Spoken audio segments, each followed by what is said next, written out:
Today we're going to be making a little wooden planter box, one that could work really well on your kitchen countertop or your windowsill or even in your dining room.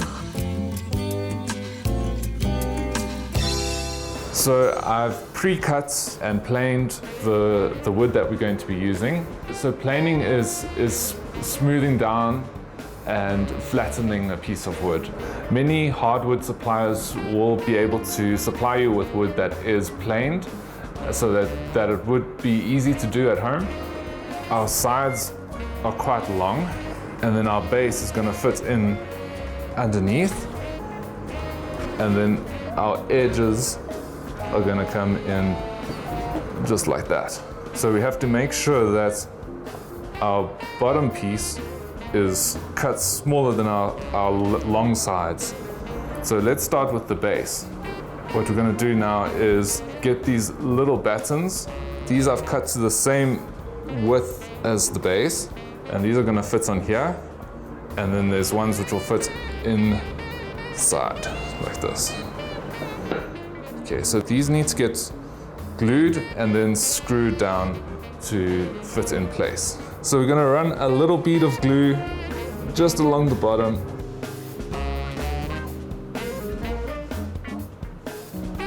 I'm going to be using some 30mm wood screws. We're going to also pre-drill the hole so that the wood doesn't split.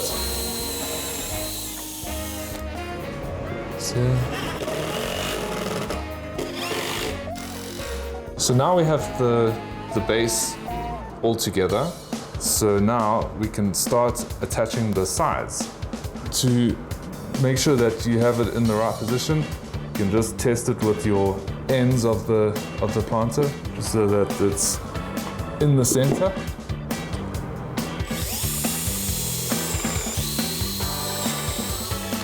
Just a little bit there.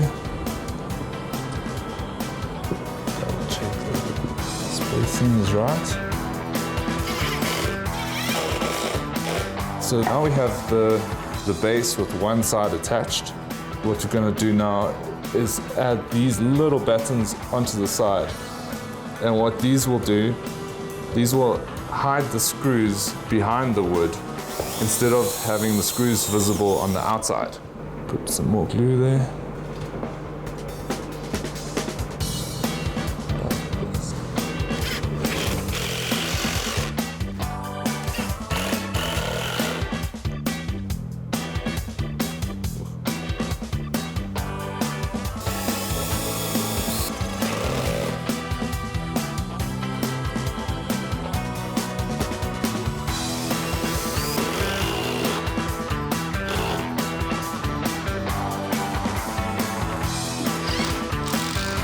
So now we've finished assembling everything.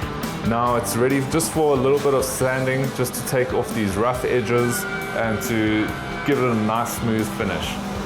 So I'm going to be starting off with 80 grit sandpaper.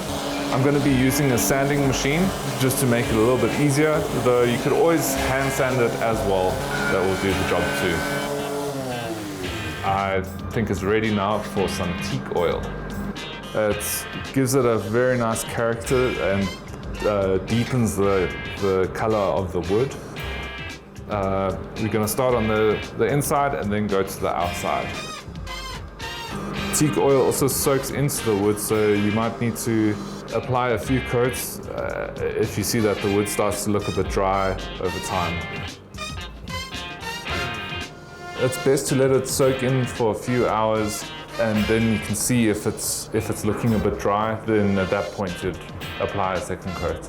Once we're done, we're going to wipe it down so that we take away any excess oil or dust that's on our planter.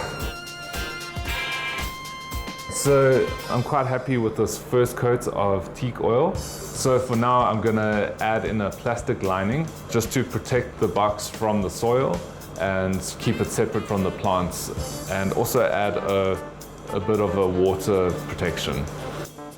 The plastic lining, we can fit it in with staples or just fit it in loosely.